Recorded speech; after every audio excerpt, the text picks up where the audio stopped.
Hello and welcome to a Taylor's Tales podcast. This is Chris's Corner. I'm your host, Chris Taylor, and we're back this week with a brand new guest. Welcome to the show, everybody. It is Onyeka Efese. Hello, Onyeka, mate. How are you doing? Hi, I'm good, thank you, Chris. How are you? I'm fantastic. I've got you here, mate. We're going to be Yeah, diving into the realm, the dark depths of life. So that's I'm right. excited for this one as much as you are. Thank you. No, thank you for having me. Really appreciate that. Starting off the podcast straight off, Yeah. because I love to do this Mm, with a lot of people, is mm, how would you describe yourself to people? Good question. Um, Varied, I would say. I'm, a good sense of humor. I would say, or weird sense of humor rather. I see the funny things in every situation, so I enjoy that. And even the weird things, awkward moments, don't really faze me too much. I kind of thrive off that, if I'm honest. Dude, I've I put you in so many awkward situations already, so I can totally what? understand that Yeah, in many yeah. times. Just invite you No, onto but the it's podcast good. straight away. But Yeah, no, yeah, exactly. love that. And I, Love and I that. like it. I like it. And I think also I like like you're curious to know, things and understand things. And I think deep spiritual sense as well. But I think that's something that we all have. It's just we all have to take time to kind of understand it really. And I think Yes. that's it. Yeah. To those listening, or for those who don't have a visual sense, this is two 20-something-year-olds trying to debate life right now. So if you Yeah, do, take a step back, give us a pinch of salt, and try not to, judge us too harshly here, because that's right. That's we right. are taking our steps into this area, and at the same Yeah, time yeah, having a little bit of 100%. fun with it. And, Exactly. And life is, so that's the thing. So another thing is I'm very sober when it comes to or serious the way I see things. But deep down, life is not that deep. So, life, you need to laugh about it as well. So I try not to take myself too seriously. Even though, yeah, I am serious maybe 95% of the time, but that 5%, I'm laughing, and I laugh at myself and my mistakes and just the way I do things. So Dude, what an entrance! I don't think we've had that before. So this is the first time where we've had someone really open themselves up. So that's mm, fantastic. And I'm gonna jump in with another one. And yeah, I yeah, yeah. want to hear this, because we've talked about Mm, this before off the podcast. We've talked about mm, society and what we're mm, seeing at the moment. mm, mm, Um, mm. for me personally, there's so many things I want to improve in Yeah, life for other people as much as myself. yeah. I want to know Hmm. from you, how do you feel towards society at the moment, Mm, and mm, what do you want to see improve from it, maybe in any sense of the word?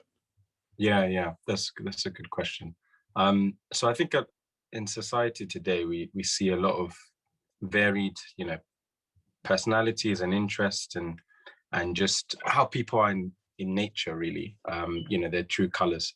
And I think I've always had a kind of um, feeling towards people because I like people, if I'm honest.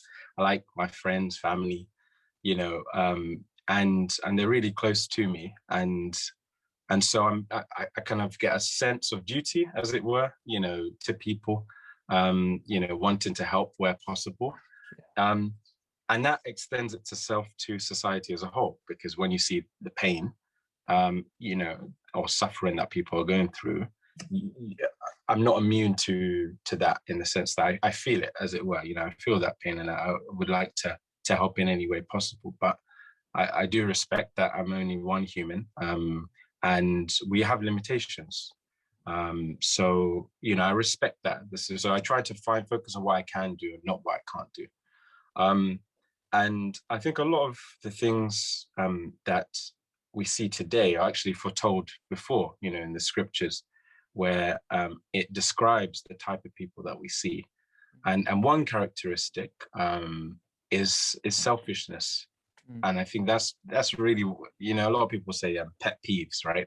This is the one that rubs me up the wrong way, because to be selfish, of course, yeah, we have varying degrees to self-interest and things like that, fine. But to place your own self-interest above another person's, I think, yeah, I just, it doesn't sit well with me at times. And you see that today in the way people act. This is in general, I'm saying. I'm not saying, let's not go to specifics. And we're all imperfect, myself is included in that. But there is a general sense that people seek themselves before others. And that is interesting because it's totally opposite to how we were created. I remember we had a discussion the other day about love. If we take a child, for example, their natural kind of instinct, as it were, is to show love. Yes. It's to grow in love. Like as we discussed before, they need love to grow. That's completely opposite to selfishness. Yes. Love and selfishness are on two different spectrums. So the question is, what happened? I love that. Yeah, that's it, isn't it? What happened to us? What made us filter into and focus on on me, on this, on ego? I've actually talked about this before in the sense of how the individual, and when I say the individual, I don't mean like my world is the most important thing, because we've talked about this in a previous podcast, is realities being what we see on a day-to-day basis and our realm of consciousness. And what you're talking about there, buddy, I totally understand your frustration as well. It's frustrating, isn't it? You see the world and you've been taught lessons to be kind, to care, to show love to one another, and as soon as you go into the outside world, it feels like a rat race, doesn't it? It feels like we're competing on a constant scale to one up each other. That's right. That's right. You got onto quite a really in-depth topic there when you talked about nature versus nurture. Do you think that the natural sort of inclination for a child, and this embodies adults as well, do you think human beings are naturally inclined to be that loving, caring sort of person? Yeah, good question. And yes, so I believe that we're created from God, and He has created us in His image, and so with that we have the potential to show the same qualities that He shares, and one of that is love. It's compassion. It's kindness to other people. It's being able to show empathy as well. And I think the perfect case is the child.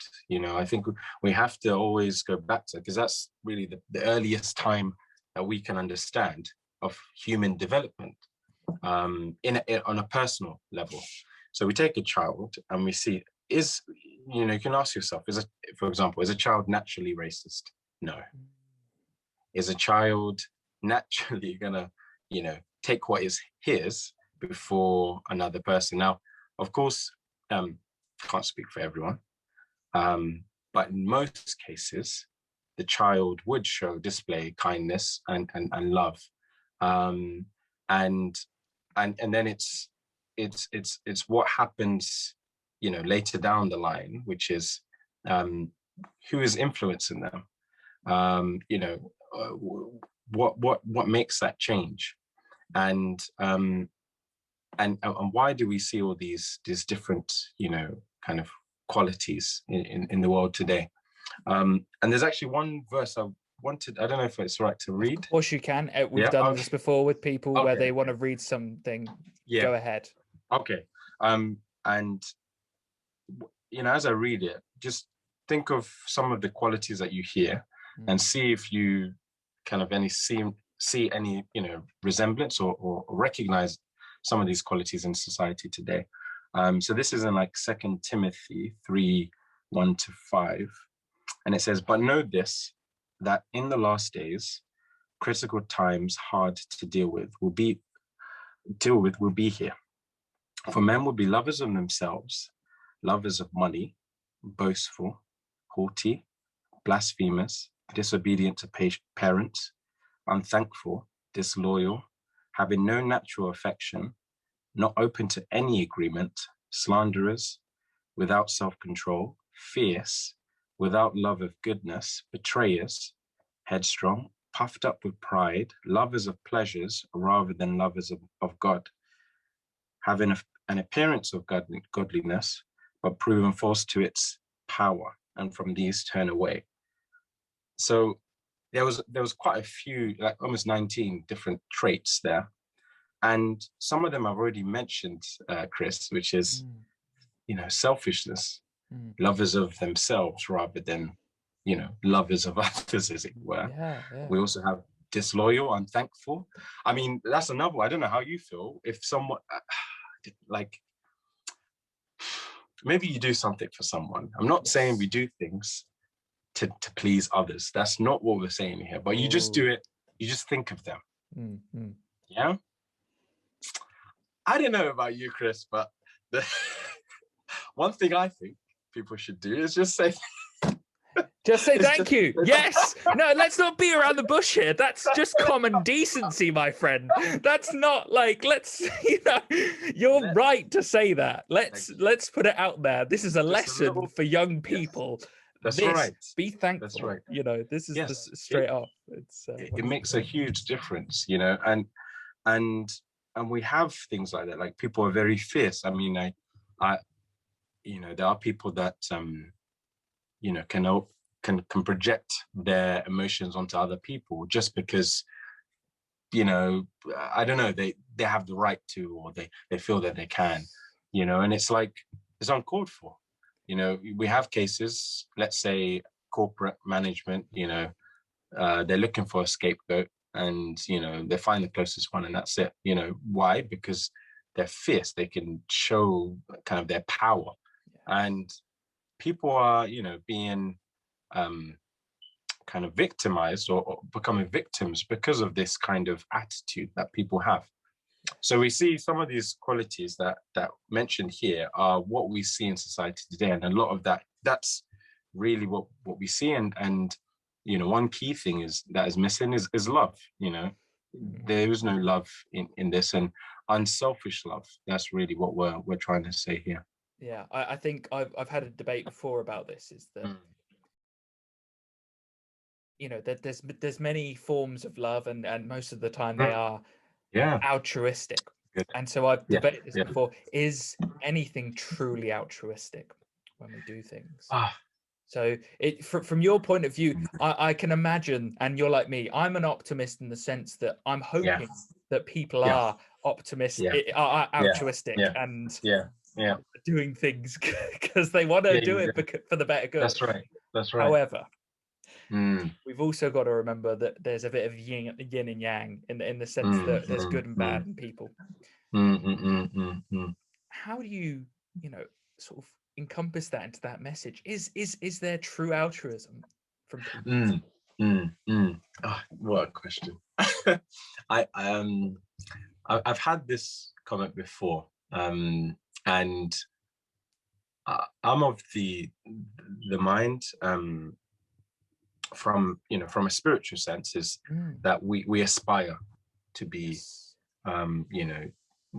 altruistic in our nature, but also our love should be guided.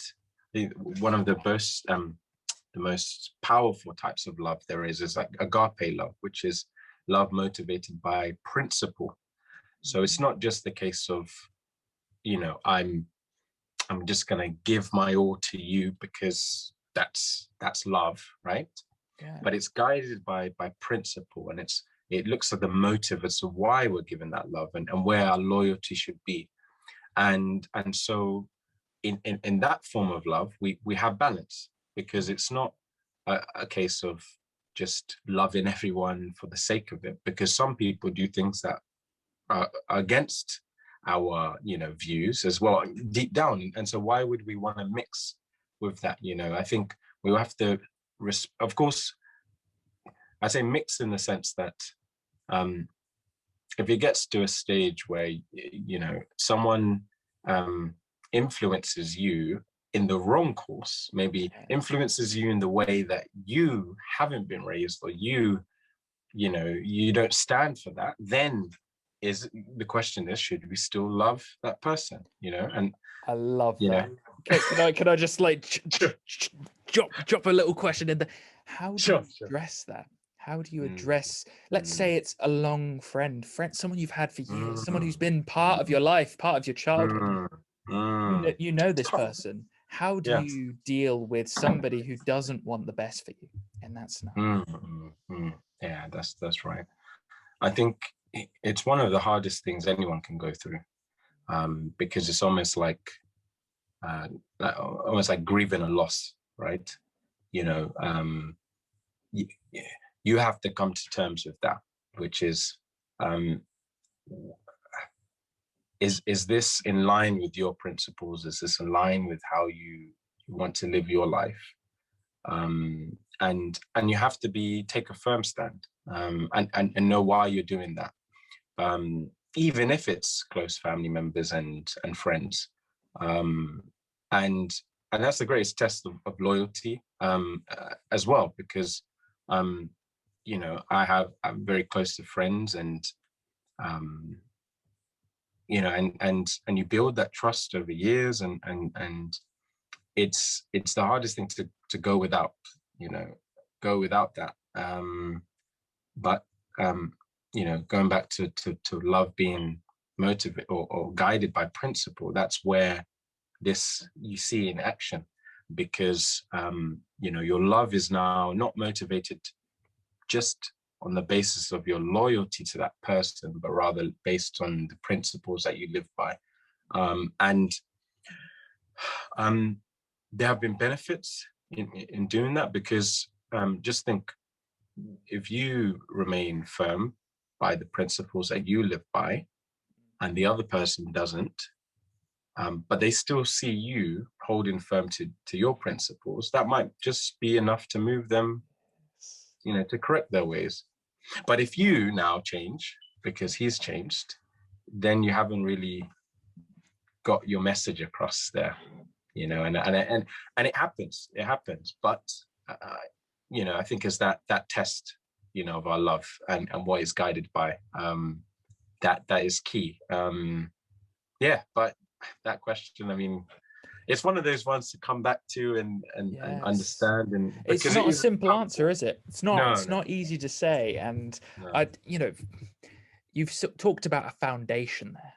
Your Mm, beliefs, they're strong, they're mm, there, they're there for you mm. to hold on to. And we've talked about Yeah, this before, they're an anchor, that's right. That's it. right. And I think from a point of view, when you're talking about how other people can affect you, I think Yeah, if you do, you know, if you don't stand strong, yeah, don't show other people the right way forward, you are that's right. almost shooting yourself in the foot, because Yeah. but going against your own.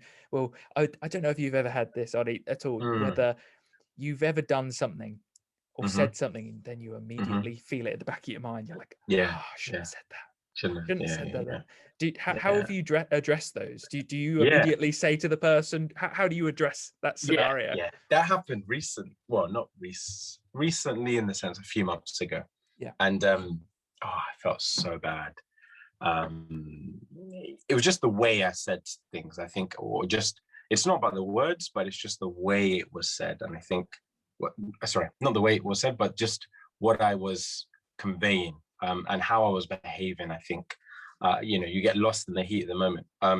So I think so those friends, right? So I like teasing people, essentially, Yes. poking Break them, the because ice. yeah, I want to. It's so funny. I want to know where my limits are. So in that sense, 100%. I get you there. I'm just gonna keep fishing until you say stop. And funnily enough, Oh no one no. has ever said stop. Yeah, yeah, You've never crossed the line, my friend. exactly. I've been over that line. It's not a fun Yes. line. No, it's not. No, it's not. 100%. But I pick my battles. I would say that I Yes. pick my battles, right? And so there's this one person that I like to read the room and read people and understand. So one friend I know is more quiet, more reserved than others. And you'd think that would mean just leave him alone. But no, what do? I poke more. I try to Oh tease no. him a bit more, because I think I want to bring him out of his shell, and just like, Yes. don't just focus on yourself, just interact with us, right? But what happened was, I think I just kept poking fun at him, and just about what he said, which was quite, it was fun. It generally was funny, but it just didn't make sense. Yeah, dude, I get you. Like in the moment, you're like, "This is hilarious." I can, you know, your eyes light up. You're feeling it. Exactly. I don't know if you feel it as part of your character that you It want is 100%. to, you want to bring that joy, that Yes. extroverted Yes. sort of Yeah. energy to that Yes. person. Yeah. So I That's right. get you. That's right. And you cross the lines because you do too much. And then I had like a out of body experience because I noticed he was a bit more reserved. He wasn't speaking as much, and I thought, oh yeah, I think I've done too much now. I mean, he didn't say anything. He's quite a nice guy. He doesn't really say how he feels as such, but I felt it, and I knew, yeah, I think I crossed my, and I felt really bad because I was like, who am I, to say these things? Like, who actually am I? And yeah, it wasn't a good feeling, if I'm honest, Chris. It wasn't a good feeling. So I instantly had to send him a text message and say, sorry, I think I might have offended you in some way, and I apologize for that. And he said, no, it's fine, but people. So I accepted that. But at least I was clear that, okay, I needed to apologize because it wasn't on, and I don't want. And the thing is, it's that I was thinking, how would I like someone to make me feel if I was really shy? And I hated it. And I hate, when you like come to that realization that you've done something that is against how you act and how you would want to treat others. And then it's like staring at you, and it's like, oh no, you have to kind of submit and, correct matters where possible, really. That's so big of you, by the way, mate. That's really important. No, genuinely. Yeah. There are so many people who just let those sort of things go. And yeah, I'm one of those. I've done it in the past. I'm not perfect. No, I'm not saying that. But like, I am saying it's huge, in my opinion, to see in today's society. You've pointed out there's selfishness. It would have been very easy for you to just go to the next day, forget about it, and move on. Yeah. That's right. Yeah, no, it's true. It's very easy to do that, and that's the thing. So then that's the next question. I think you've mentioned this before. There's two paths in life, almost, like there's the hard and then there's the easy. And what you see today, it's very easy for people to be selfish because it doesn't take much. It doesn't really take much. So you can see people can build up a pattern of selfishness just on the basis of taking those easy decisions on a long, down a path, essentially. And those paths, it's important to highlight that they do result in something positive from one of them. And although the easier one may seem positive to begin with, it will continuously force you down a darker path. That's right. Agreed. We're not even halfway through ours at the moment. But we're not. but hold on, listener. Hold on. It's to us for a second. We are getting somewhere with this. My point being is that like you're challenging yourself. So what you did a minute ago, where you're talking about how you physically were like, oh damn, like I'm realizing, I'm like, I'm checking myself. It's very difficult to do that. So I want to ask you something. Let's say. You have kids, something along those lines. How do you sort of like nurture that into them? Like, how do you get that sort of, where's the line? How do you address that line and tell people what it is? It takes training. This is a lifelong project, if I'm honest. That's something you do on yourself, and then to be able to, have children, and you have to do it on them and yourself. So, it's a big task. But there's help, and I think this is where, satisfying my spiritual need and my relationship with God helps me to be able to break it down a bit, look at, okay, each day, what can I do? And how can I apply these principles that I'm learning? And so um, each day I consider a portion of the Bible and meditate on it and see how I can apply that. And the same is done with children as well. You teach them each day how to apply Bible principles and see how it can fit in their life. And that really helps me to each day to understand and discern what's the right action, but also help them as well. Do you feel that the sort of spiritual aspect is almost in negative decline at the moment for kids and for adults at the moment? Yeah. It is. I think, and I don't blame them, because I think as we discussed before, this world isn't designed to cater to spiritual things. It's not really geared up for that as such. And also spirituality as well. A lot of people kind of don't either have a stigma towards it, or they find it boring. I did in the past. I was once quite young, and I didn't see the need for this. But what I've seen is that it's a way of life. It's not something that you have on the Sunday, or you have few days in the week. It's actually guiding how I live each day. And once I saw that connection, it became a lot easier to want to do these things, want to satisfy your spiritual need, and help others to do so. But it does require effort. There have been, like we've discussed, right, the easy and the hard way. There have been evenings where I'm like, oh no, I don't really want to. I'd rather watch Netflix. Than address my spiritual gauge that is empty right now. It would, and lockdown didn't make it any easier, because at the start, what are you doing? Like, I don't know, there wasn't anything to do, and so it's very easy to turn to games or just watching videos, and for a while that was okay.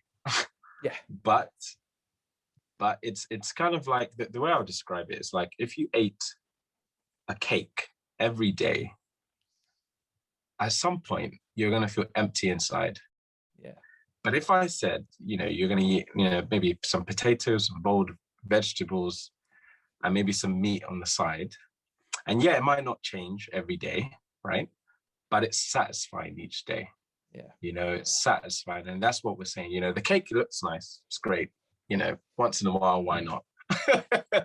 Twice on a Sunday. Twice on a Sunday. Sunday run day, my friend. How dare you? No, I'm joking. Have that cake anyway. But I get what you're saying. Like, you want that like balance, that balance in life. And that's right. And that's what it comes. I want to delve deeper into this, because I see your relationship, and it's a strong relationship that I want to see and hear about.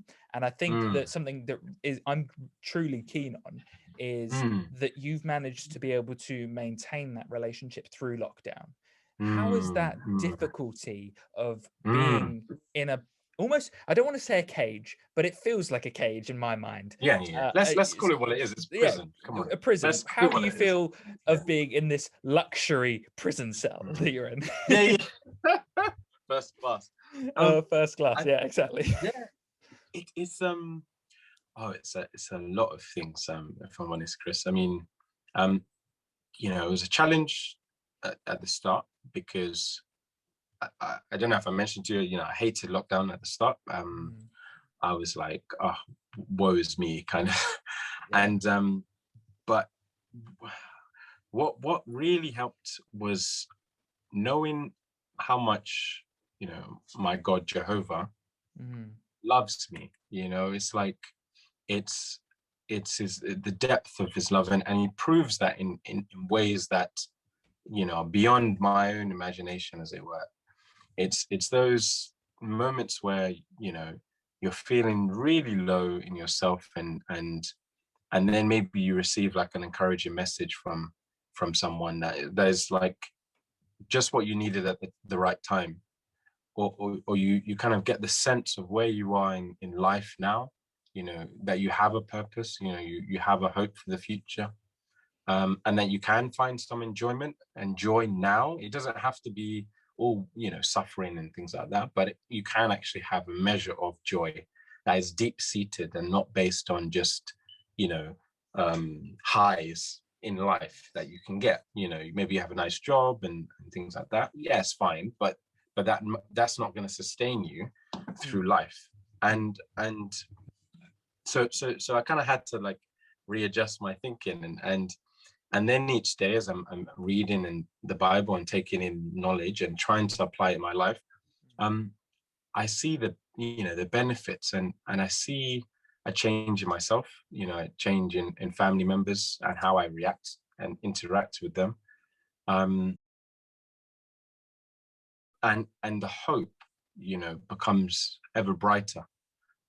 It helps you kind of have that lens where you're not focused on the here and now, because the here and now are temporary, but you're focused on something in the future that is everlasting. And that shift, it's almost like night and day.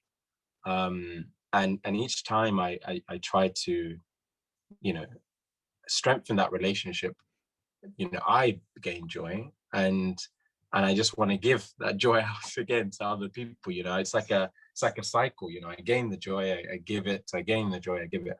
And I mentioned the letter writing that we're doing at the moment. That's really taken a great shift, because it's now I'm able to write to my neighbors with a encouraging thought, from the Bible, and but then not just that, I'm writing to friends, family members, and it's like I wouldn't have thought about doing this before. So the lesson there was that you don't focus so much on your own problems, because I think that's what happened at the start of the lockdown. I was just weighed down, focused on my own problems and inadequacies and things like that, but really focus on others, and focus on God, who actually cares, about you, and he wants you to get to know him as well. So these things really help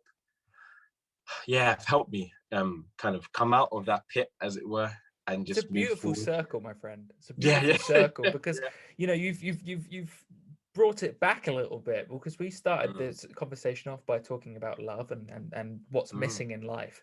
You've actually seen where you're focusing on that selfishness, that part of you at the beginning where you're like, why me? Why is life so hard? Damn. That's the part of you that's now you're feeling lighter. What I want to nip in the bud a little bit is what is the knowledge that you would say brought you so much joy that you want to pass on to others? What's the most iconic piece of knowledge that you've read in the Bible and you've seen and you've like, oh, that lit a fire, that little spark in me? What can you tell us here now? I think there's one that it kind of summarizes a lot of what you've just said. Throw it at us, chuck it our way.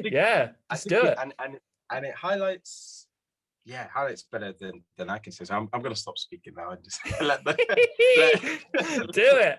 Yeah. So it's in John 17 verse 3, and it says, "This means everlasting life. They're coming to know you, the only true God, and the one whom you sent, Jesus Christ." Very, very simple, short verse that highlights what I said at the start: the hope, which is everlasting life, or on a paradise earth, which is soon to come. But how can we get that? And what it says is they're coming to know you, which is God, understanding him and what he requires of us, how he wants us to live our lives, but also whom he sent, Jesus Christ.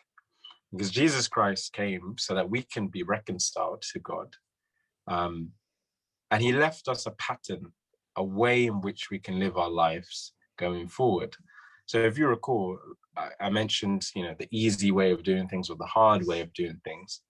And those are steps, right? Steps that you take.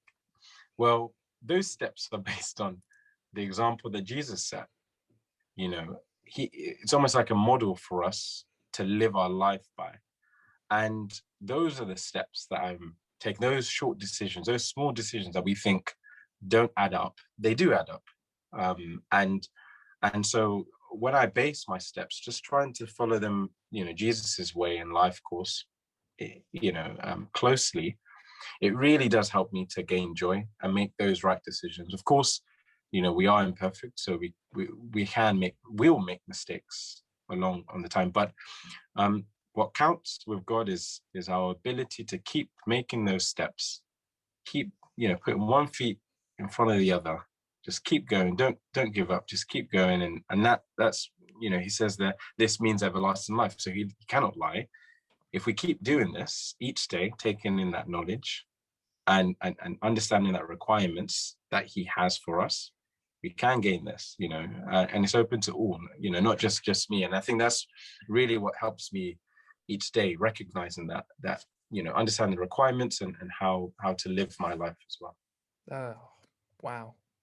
Quite emotional there, mate. No, I'm not going to lie. I feel that that's something that, relative to the Bible or not, I think that people can take from that immediately. The immediate message is it gets better. Yeah. It gets better. Let's take in that for a second. Like, it gets better. It's okay. There's so many people out there at the moment dealing with mental health issues, mate. And that passage right there that you just read out has an answer for them already, whether it be from the Bible or not. I'm not here to question things. I'm here to say to them, you've just provided them with some knowledge. Yeah. It's knowledge from whatever you see it or not. That's right. That's right. So, well done. First off, that's fantastic. I love that. You answered my question wholeheartedly and provided an excellent short snippet that has so much to dive into. And I'm going to dive in right now. I want to know from you is what's, you said everlasting life. Feel that there isn't, in the lifetime that you have at the moment, from here until death or until the everlasting life, do you feel like you've got enough time to be able to get the stuff that you want to get done? Or do you feel that the path that you've been set is that quest almost to get to that? It's a good question. So I think of what this lockdown has actually taught me is priorities in life. And also ask the question, what really does matter in your life? Well, it's a soul searching question, but everyone has to answer it at the end of the day. And what I find is that this lockdown has been a blessing in disguise, because it's helped me find the answer to that question and just keep it going. It's enough, just keep it going. And that's just, leading a simple life, focused on kind of proclaiming God's kingdom to people, and living by the requirements it sets. It's a very, very simple for me, and but encompasses so much. You're gaining happiness from that, clearly. Yes, that's right, 100%. 100%, Chris. And what that has meant is cutting back some pursuits that I would have once entertained, I think, in mind. Okay. Now, I take, for example, like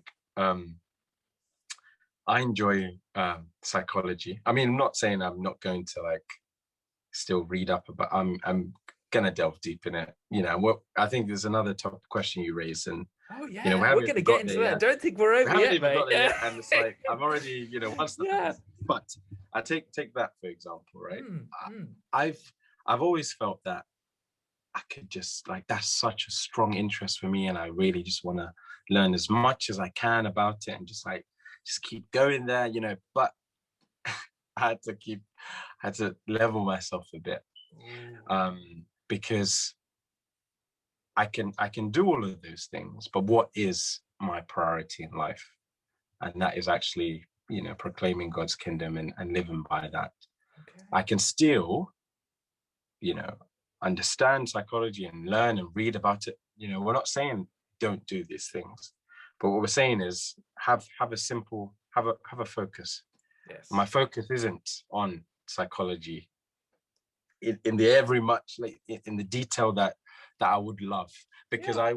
I could I don't know, I could spend years just researching about it and doing, maybe even pursuing it as a career, as it were. But I had to ask myself, what is my focus, and I had to kind of zero in on that, and that's what's really had given me joy and happiness, because once you focus on what it is, you're not distracted by a lot of things. Take, for example, music.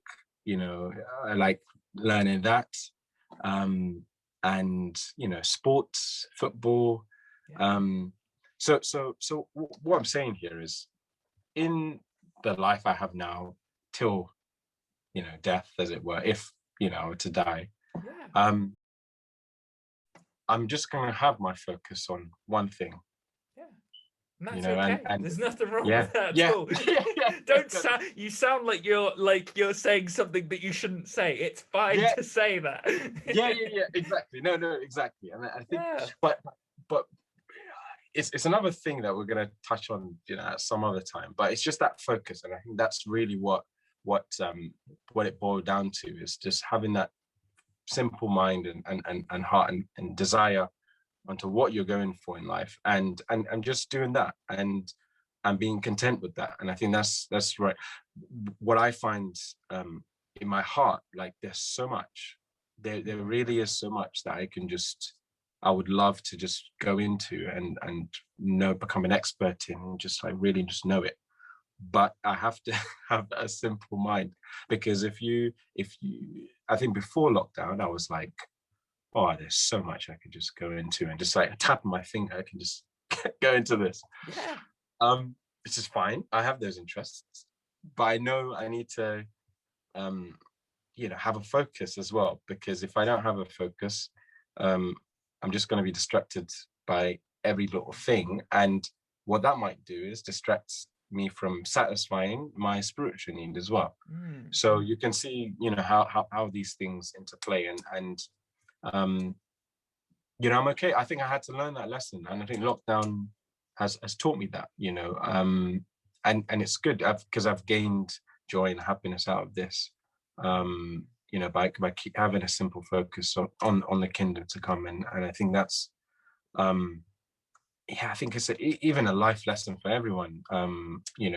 Whatever you're doing, have a focus, keep a simple life. Don't distract yourself with so many different things, and but it's almost like chasing after the wind when you do that. Next best thing, you're there. So have a focus, and you'll be happy inside. I relate to that. I'm a minimalist by heart, so I keep my stuff down to a bare minimum. The relationship with things is a big thing in society at the moment. We all see it: the new iPhone, the new everything. Yeah, You buy that's one right. thing after another, That's right. and it clutters up your life. And just like That's you've right. just stated, there is almost like a relationship between knowledge and our paths and our career paths and what we want to learn. That's right. For That's me right. personally, I'm lucky enough to have the option to be able to say I've got plan A, B, C, D, and E all ready to execute Ready at to any kick on. moment. It's I personally think we're both lucky enough to be able to say that we have the luxury to say that we have a focus. 100%. We 100%. have that, and being able to put the time into that during lockdown, Yeah. where Yeah. others Really helped. are Yeah. suffering. But focusing back in again, I don't want to deter from this because I'm really No. interested. You've talked about that it's awakened you. You've talked about how you've connected, and it's made you realize that your mind was defocused and sort of looking at all different aspects of life. Do you still feel that you'll get to the point in your life where you will have any regrets? Do you feel that this is a zero, regret decision, and you're feeling that this is the path that you're taking? Or do you feel that there's that ability to have other options as well and not feel too bad about it as well. That's a good point. So I think to answer that, it's in line with what the scene of the world that we see around, and in the scripture I mentioned before, in the first one, where it says critical times hard to deal with. Yes. It says that we're in the last days, as it were, coming to the end of the world, and what the scene of the world would look like, and that's really what the qualities that really were described there. And so I have no regrets, because I know that as this world passes, a better one will come in, which is under God's kingdom. And so that would be the time when I can, pursue, as it were, or these different interests that I have, but keeping that focus there, because I've proven or will keep proving my loyalty to God, and in the way I live my life and submit, to His rulership. And it would be in an environment where you don't have to, you don't have to feel bad for the differences that you have between other people, because that's how we were created. You won't feel like you have to look over your shoulder, and because you don't trust the next person, or you'll find yourself in a situation where there is a genuine love amongst the people living on the earth, and Yes. and there will be security, there will be peace, and so that really for me was, it's better than what I can experience now, but I have to prove that I'm staying focused on that purpose, and that it will reward me in ways that I can't imagine now. It's kind of like, if you I'm trying to think of. It's No, like, I get it. yeah, I It's to can't even me think of an a example. run, a Yeah. endurance. You feel the pain, you're Mm, feeling, you're sweating. The life that you feel the journey. You're never going to be mm, able to get to that final finish line at the end. mm, But for a mm. fact, as while it's hard now, when you get Yeah, past that finish line, exactly. oh, you're going to feel Yeah, that accomplishment. that's right. You're going to That's feel right. great. You're going to feel Yeah, that. And yeah. and so, and this is something that we all share. We all share Mm, that sweet release of the end. mm, I want to know from you, like, do you, and you can reject this question, but do you fear death? Do you fear the end? what a question. Oh my days. Don't want to dive too deep, but that's how No, it is here. so I think for me, oh, it's a touchy one. Hmm, Um, it's a very emotional question. it is. Um, wow. Um, so, I'm just trying to think. But so no, I don't fear death, because I know my creator, Yes. my father, my friend, as it were, Jehovah, the God of the universe, created all of us when there was nothing. He created us out of the dusts of the earth, the raw elements of the earth. And he formed us in the likeness of himself. And just thinking about that creative process, and just like, the effort that went into it, the time, the care, to to to to to think about how he sees his creation, or how he feels about it. Um, you know, the scriptures convince me that even if I were to die, he will not forget me. He doesn't forget the people that die, sadly, due to the pandemic. due to unrelated things. He does not forget the people he's created, and he's so attached to us more than we can imagine. And he really just want a relationship with us. And it's so touching, that because death is something that is almost like a fact of life. And that's so sad. It, really hurts my heart, and to lose loved ones, and ones that here today and sadly gone tomorrow. It really does pain my heart. But to know that we're not, we're in God's perfect memory, and he's just waiting for a time to bring us back to life, is for me awe-inspiring, because it proves to me that there is a purpose in life. Death is not something to be feared, because we're in the safest, who we are, our makeup, the way we speak, the way we talk, all of that is encompassed in God's memory that is perfect. So it's almost like we're paused when we die, and we're just going to be played again, and that's it. That's a lovely image. That's a lovely image. Did you remember ever those videotapes that we had when we were younger, and you'd press the button and you'd hear that wonderful sound of the tape being rewound? Right. I want to hear that. Right. Let's hope that happens. Exactly. That'd be so silly. If he does, then that's a great little jest that he throws our way one day. I'm not saying that's going to happen, by the way. I'm just saying that'd be hilarious. But you see the point, which is it's not. It's we are. It's not something to be feared for, because he will not feel forget that embrace. You feel that connection, that closeness. He's got you. Yes. Yeah. And that's it, if I'm honest, Chris, I think that's one of the most comforting thoughts, that when I it's funny, because I don't often think about it, because I think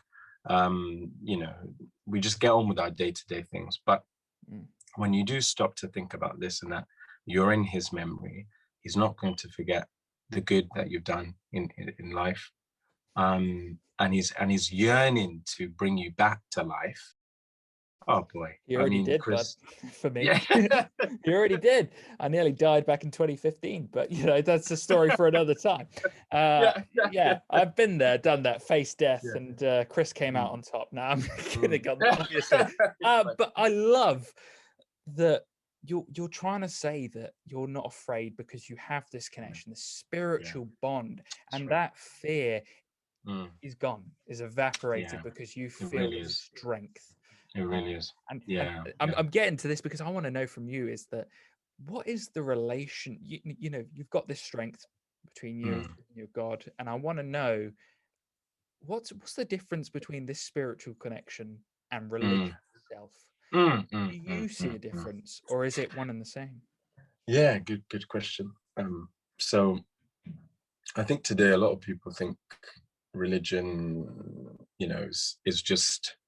is kind of, there's no need for it, because I can just worship God in my way, and and that's true to some extent. But also other people think religion is bad because it's just kind of indoctrinated and brainwashing people's minds and stuff like that. And it's fair to people that think that. I can understand why you would think that. Now, spirituality is really what how we were created. That's kind of first and foremost how we were created. We were created as spiritual beings. We have that spiritual need that needs to be satisfied. And it's where we get questions like, what happens to us when we die? What is the meaning of life, or what is my purpose in life? Is there, why are we on the earth? All of those sort of questions. And we have that innate, ability to kind of ask those questions. Now, the you can I've already seen kind of try to highlight the difference, because religion, for some people, is just maybe going to church on Sunday and maybe, and that's it, maybe Easter and Christmas and so forth, and that's all understood, but it doesn't change how they live. They don't see it, they see it like a tap on. It's like, oh yeah, I've done this and it's good. And it's more than that. Religion is a way of life, and I think one thing is, religion has to be organized. It's not just enough to say, I'm going to worship God in the way I think I should worship God, or the way another person thinks, because the scripture is going to encourage us to kind of seek out this association with one another, to be organized in mind, and to be able to kind of come together and worship God the way He wants. And one scripture that always comes to mind on this topic, because a lot of people say, oh, I don't need to go to church to be spiritual, or likewise, if I do go to church, that makes me religious. I don't Dude, I live next door to a church. That doesn't make any sense at all. At all. The disconnect there is, there's a barrier. No, I'm kidding. But obviously, like, you do not need to, I think, in my mind. But I'd love to hear from you this passage that sort of links that in. So do go. Exactly. So it's in Hebrews 10, 24 and 25. And it says, and let us consider one another so as to incite, to love and find works, not forsaking our meeting together as some have the custom, but encouraging one another, and all the more so as you see the day drawing near. So you see that it says not forsaking the meeting together. It has to be organized. It has to be a coming together to strengthen one another, worshiping God the way He wants to be worshipped, and to be in the same mind and same thought as well. Of course, you can be thinking different things, but what we're saying here is, when we do come together, we're instructed by the same God, where we live in harmony with what He expects, and we encourage one another to do so. And so it kind of almost encompasses your life, how you operate. It's not, I don't see religion as just something you do on the weekends. I see it as some a brotherhood, Lifestyle. Lifestyle, exactly. And then the spiritual aspect comes in, because it's satisfying your spiritual need. But more than that, it kind of enlightens you to spiritual things, and taking in the knowledge of God. And that goes back to what the scripture we discussed last time. So within the scripture, it talks about the idea of bringing people together to be able to have that enlightenment and worship God. When I asked about that link between spirituality and religion, I understand that can get misconstrued. I also meant, like, do you see a harmfulness, or in people having, for instance, like Islam and the Bible, they both sort of worship, there's a different scriptures, as you would say it, but at the same time they're both worshiping God in their own way. Do you feel that that's wrong, or do you feel that that's okay because they're trying to do their spirituality and their religion justice?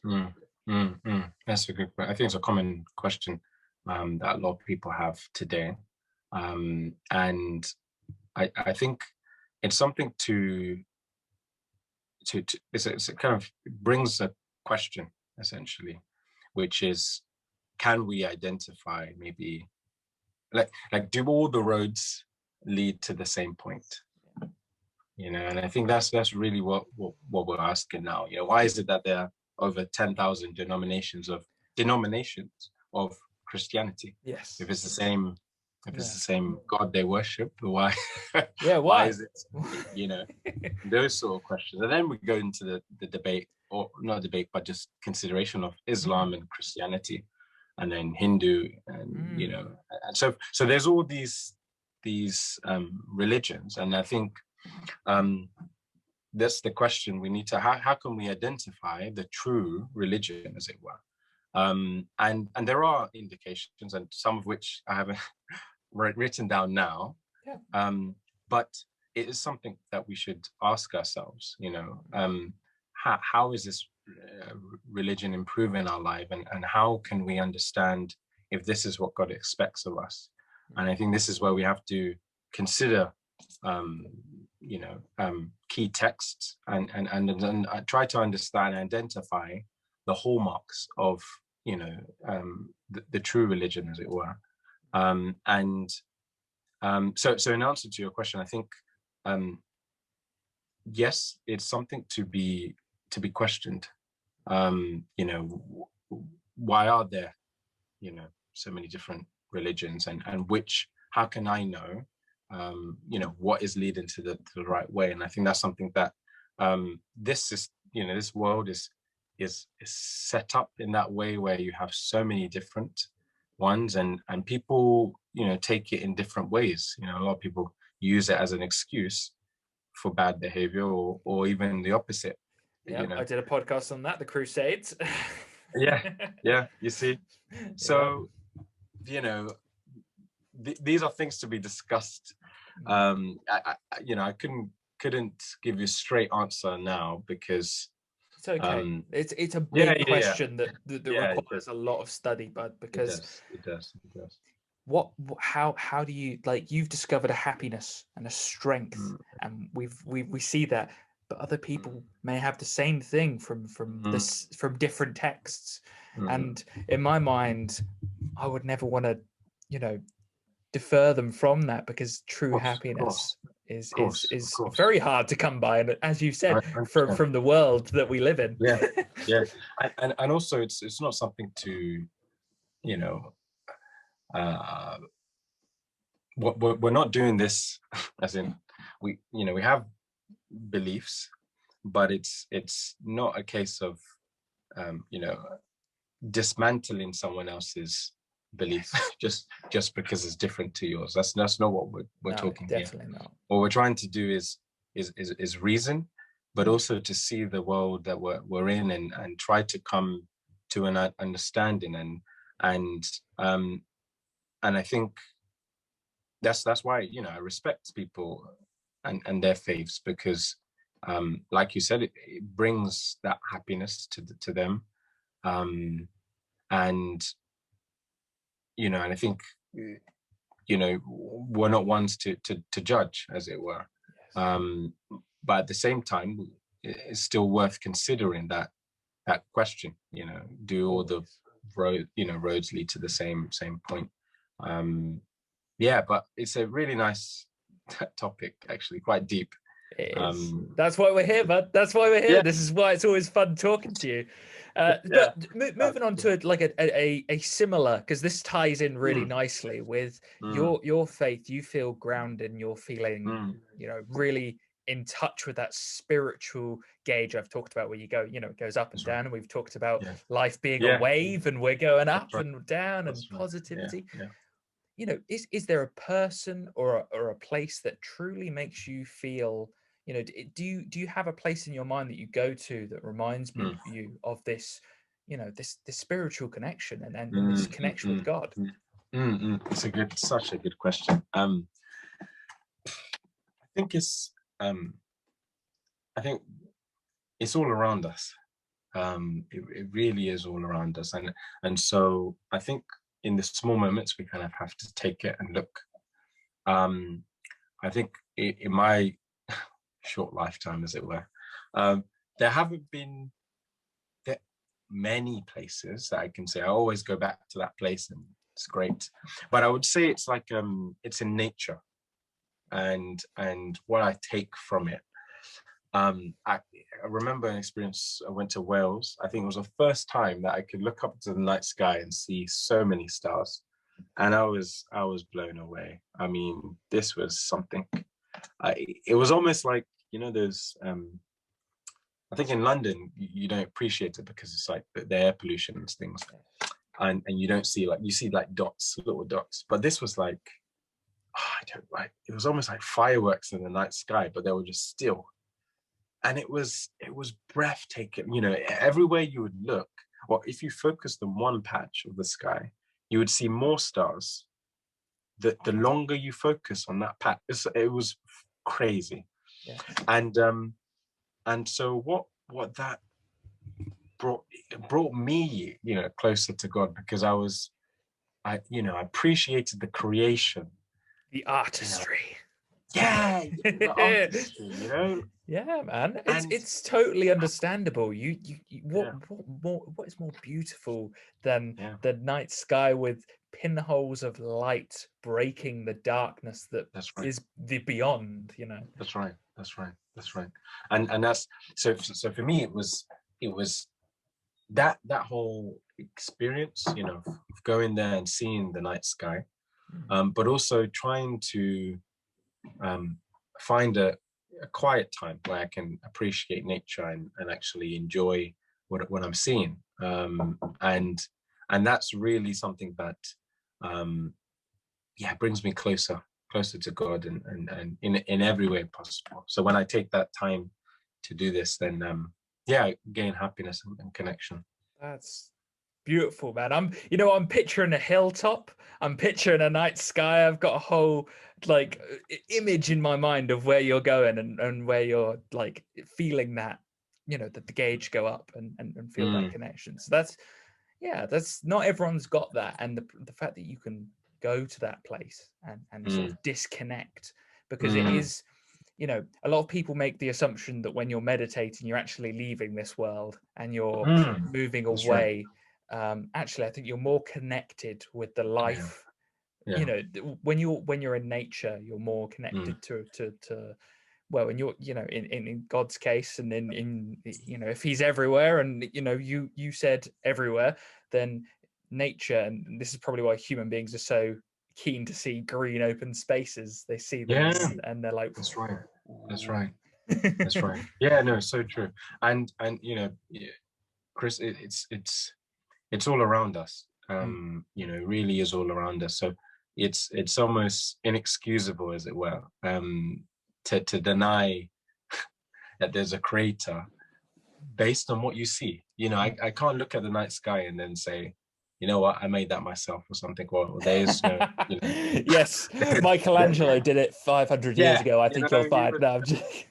Dot to the sky, and he was like, so it's all around us, and it's in nature, and taking the time to look at and consider this really does bring us closer to God and the Creator.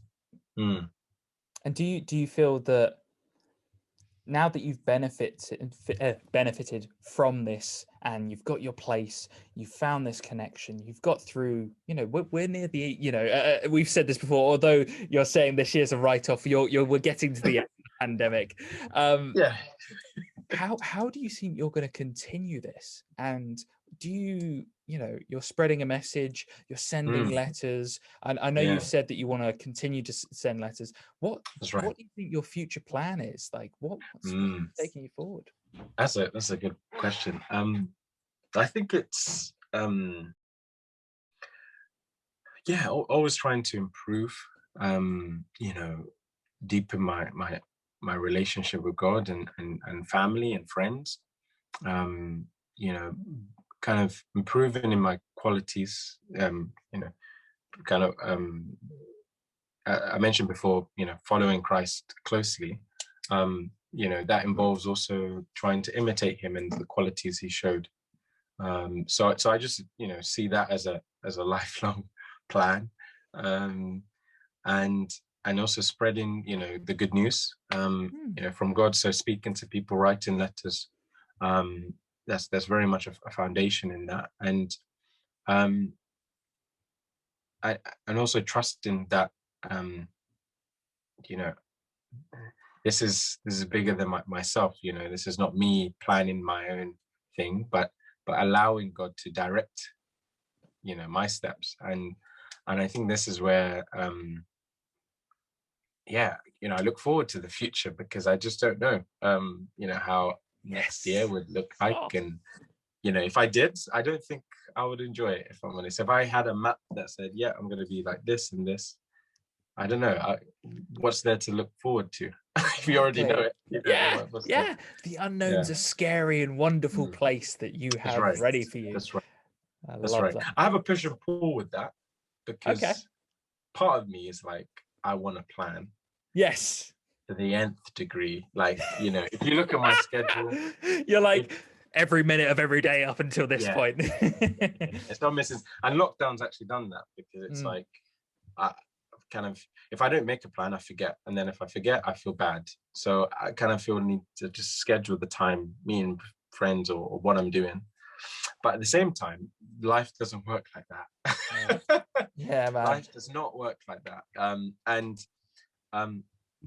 it's comforting to know that you know, Jehovah is God is going to direct my steps. His plans are firm. My plans aren't firm, you know. So when I look to the future, I look to him to guide me in each step of the way, and wherever it leads to, I know it will be good, because his plans are for our benefit, you know. But you know, I kind of have to let go, as it were, of this. It's almost like control freak, you know. I just want to control everything. And what's interesting, deep down, the reason why I like scheduling so much is because I have a sense of control. Yeah. Right. But in life, to do it right, as it were, you have to let go of that to some extent. You know, you have to be open to new possibilities, and I'm gonna put it out there, bud. I'm terrible. I had a 5-year plan that I executed recently. Yeah. That's how bad I am. So you're not alone, my friend. Well, you're not. Yeah. Well, exactly. I think it's good to make plans. Yes, it's good to make plans. Have a focus. That's what we're saying. Yeah. But also recognize that you don't know tomorrow.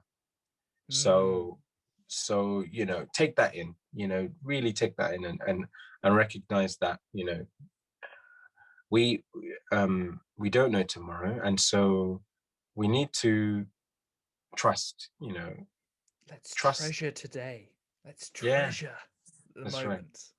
Treasure the moment, but also recognize that some things are just almost like just let go. I don't know. I'm just trying to say, just let go a bit, because we're all holding on so tight, buddy. Yeah. And you see that. Exactly, and I see that a lot. But in the case with when I plan for the future, you know, I trust and pray, you know, and plan what I can do. But ultimately, it comes down to God and his role in my life, not me dictating, you know what, I want to be here. Let's make it happen. Love that. Yeah. This is my life. I control everything. There is no way about it. Yeah. Because when you do that, Chris, you don't allow God to have a role to play. It's almost like you're eliminating a partner in crime. There we go. Brilliant. Okay. Done. Case closed. Let's end the podcast here, everybody. It's all over. That's really it. You know, it's eliminating that partner in crime, as it were. And it's the best partner that you can ever get, because he created the universe. You know, I'll take that as a tidbit, as it were. You know, exactly. You know, what have you created? You know, so savage. Oh. All right. You know, you just look at yourself like, I mean, I create a few meals here or there, but they're hardly, you know. The code I create is down the toilet. No. Yeah. You know what I mean? Dear. I love that. Yeah, that is without a doubt a great message to send people, because that you're saying that there's not everything that you think of or want because that's a really important word. We all, there's a Want, massive difference between wanting and needing something. That's right. And you're sending the message that it's okay sometimes to just let it go, move on, and stay positive. Yeah. So, wow, it's an amazing conversation. Let's end it here on a positive note, my friend. We've had some laughs. We've talked about your connection. You're talking about how we can spread knowledge and spread people with a positive message. And for people with mental health issues, here, you can take a lot from this podcast and from what Oni said here, man. 100%, so 100%. Once again, mate, thank you so much for doing this. Really. Well, thank you. And really glad, privileged to have joined. But also I think keep doing what you're doing, because you're having a spotlight on very, very topics, but are close to home, and you want to encourage people to just keep going, especially during this lockdown. So keep it up, and I think it's entertainment for a lot of people. I want to give people a platform as well, like yourself, exactly, mate. After hearing you talk, I want to see your own little community. I want to build. I want you to go. You're saying that this is your journey. I want to see you spread the message further. Go away and create your own area, your space to spread that message. And I can't wait to see it. Yeah, that's right. That's so. Thank you so much. For being a part of this. It's amazing, what you're doing, and I've enjoyed being on this, and I'm sure the listeners would also enjoy listening as well. Yes. Wow. Beautiful. Ladies and gentlemen, thank you so much. This has been a Taylor's Tales podcast. This has been Chris's Corner. I've been your host, Chris Taylor, and that's been Onyeke. Thank you so much, guys, and I'll see you next week.